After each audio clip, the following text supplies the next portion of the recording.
Hello, എല്ലാവർക്കും പുതിയൊരു വീഡിയോയിലേക്ക് സ്വാഗതം. അപ്പോൾ ഇന്നൊരു സ്ട്രോബെറി കേക്കിൻ്റെ ഫില്ലിങ്ങും ഡിസൈനും ഒക്കെ കണ്ടു നോക്കിയാലോ. അപ്പോൾ കേക്കിലേക്ക് കൊടുക്കുന്ന ക്രീമിലും ക്രഷൊന്ന് സ്ട്രോബെറിയുടെ ക്രഷ് മിക്സ് ചെയ്തെടുത്തിട്ടുണ്ട്, ഷുഗർ സിറപ്പിൽ മിക്സ് ചെയ്തെടുത്തിട്ടുണ്ട്. പിന്നെ ഫില്ലിങ്ങായിട്ട് ചെറിയിലേക്കും കൂടി കുറച്ച് സ്ട്രോബെറിയുടെ ക്രഷ് ഒന്ന് മിക്സ് ചെയ്തെടുത്തിട്ടുണ്ട്. കാരണം കേക്ക് കട്ട് ചെയ്യുമ്പോഴത്തേക്കും എന്തെങ്കിലും ജസ്റ്റ് ഒന്ന് കടിക്കാൻ കിട്ടുന്നത് ഒരു പ്രത്യേക ടേസ്റ്റ് ആയിരിക്കും. അതുകൊണ്ടാണ് ചെറിയും കൂടി എടുത്തിട്ടുണ്ട്. ഇല്ലെന്നുണ്ടെങ്കിൽ ക്രഷ് മാത്രം കൊടുത്താലും മതി. അപ്പോൾ ഞാനിപ്പം കുറച്ച് ചെറിയും കൂടെ കൊടുത്തിട്ടുണ്ട്. അപ്പോൾ നമുക്ക് ഫില്ലിംഗ് എല്ലാം ഒന്ന് കൊടുത്ത് പെട്ടെന്ന് തന്നെ ഒന്ന് ക്രം കോട്ട് ചെയ്തെടുത്തിട്ട് വരാം. മോഡലൊന്നും തന്നിട്ടില്ലായിരുന്നു. പിന്നെ ഞാൻ തന്നെ തപ്പി നടന്നൊരു മോഡൽ കണ്ടുപിടിച്ച്.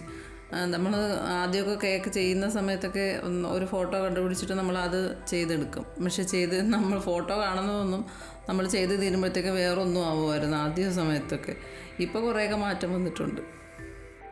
സത്യത്തിൽ കസ്റ്റമർ തന്നെ മോഡൽ തരുന്നതാണ് നമുക്ക് കുറച്ചും കൂടി എളുപ്പം. കാരണം നമുക്ക് മോഡൽ നോക്കി അങ്ങ് ചെയ്താൽ മതിയല്ലോ. ഇത് നമ്മളൊരു മോഡൽ കണ്ടുപിടിച്ചാൽ നമുക്ക് ടെൻഷനാണ്. അവർക്ക് ഇഷ്ടപ്പെടുമോ, അത് ശരിയാവോ, അങ്ങനെയാവോ ഇങ്ങനെയാവോ എന്നൊക്കെ ഒരു ടെൻഷനുണ്ട്. ഇതാണെങ്കിൽ അവർ ഇഷ്ടപ്പെട്ട ഒരു മോഡൽ തന്നു കഴിഞ്ഞാൽ നമുക്ക് ടെൻഷനില്ല, അതങ്ങ് ചെയ്യാം.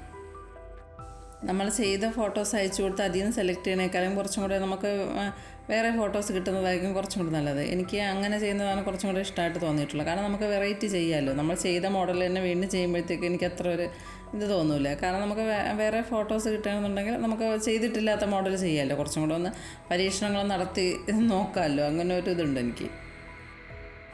അപ്പോൾ അതാ ക്രം കോട്ട് ചെയ്തെടുത്തിട്ടുണ്ട്. ഇനി ഡിസൈൻ ചെയ്യാനുള്ള ക്രീമിലേക്ക് കുറച്ച് പിങ്ക് കളർ മിക്സ് ചെയ്തിട്ട് അത് ഫ്രിഡ്ജിലേക്ക് മാറ്റി വെച്ചിട്ടാണ് ബാക്കി എടുക്കുന്നത്. അപ്പോഴത്തേക്കും ഈ കളറൊക്കെ ഒന്ന് സെറ്റായി ക്രീമൊന്ന് റെഡി ആയിക്കോളും. നമ്മൾ കളർ മിക്സ് ചെയ്ത് അപ്പോൾ തന്നെ ചെയ്യുന്നേക്കാളും കുറച്ച് സമയം ഒന്ന് ഫ്രിഡ്ജിൽ വെച്ചെന്നാൽ കുറച്ചും കൂടെ ഒന്ന് കളറൊന്ന് ക്ലിയറായി കിട്ടും. എനിക്ക് കേക്ക് ബേക്ക് ചെയ്തെടുക്കുന്നതാണ് കുറച്ച് ബുദ്ധിമുട്ടായിട്ട് തോന്നിയിട്ടുള്ളത്. പക്ഷേ എനിക്ക് ഐസിങ് ചെയ്യാൻ ഭയങ്കര ഇഷ്ടമാണ്. എത്ര കേക്ക് വേണമെങ്കിലും ഞാൻ പെട്ടെന്ന് ഐസിങ് ചെയ്തെടുക്കും. എനിക്കത് ഇഷ്ടത്തോടെ ചെയ്യുന്നൊരു കാര്യമാണ്. പക്ഷേ ബേക്കിംഗ് ചെയ്യാൻ കുറച്ച് മടിയാണ്. അപ്പോൾ കളർ മിക്സ് ചെയ്തിരുന്ന കുറച്ച് ക്രീം ആ സൈഡ് വശത്തൊന്നാക്കി താഴ്വശത്തൊന്നാക്കി കൊടുത്തിട്ട് അതൊന്ന് റൊട്ടേറ്റ് ചെയ്തെടുത്ത് കഴിഞ്ഞ് ഒന്ന് ക്ലിയർ ആക്കി എടുക്കാം. പിന്നെ മുകളിൽ ഓയിൽ ബ്രഷ് വെച്ചിട്ടുള്ളൊരു ഡിസൈനും കൊടുക്കാം. അപ്പം മുകളിൽ റോസറ്റ നോസിലും ഓപ്പൺ സ്റ്റാർ നോസിലും വെച്ചിട്ടുള്ള ഡിസൈനാണ്. മുകളിലും സൈഡ് വശത്തുമായിട്ട് കൊടുത്തിട്ടുണ്ട്. ഏകദേശം നമ്മൾ ഫോട്ടോയിൽ കണ്ട ആ മോഡലൊക്കെ ആയിട്ടുണ്ട്.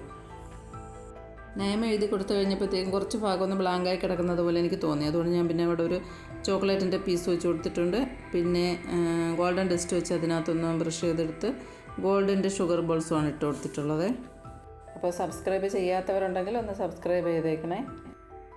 മാത്രമല്ല നിങ്ങളുടെ ഓരോ ലൈക്കും വിലപ്പെട്ടതാണ്. അതുകൊണ്ട് ആ ലൈക്ക് ബട്ടൺ കൂടി ഒന്ന് പ്രസ് ചെയ്തേക്കണം. അപ്പോൾ നമുക്ക് ഇൻഷാ അല്ലാഹ് ഇനി അടുത്ത പുതിയൊരു വീഡിയോ ആയിട്ട് ഇനിയും വരുന്നതായിരിക്കും. അതുവരേക്കും എല്ലാവർക്കും ടാറ്റാ, ബൈ ബൈ.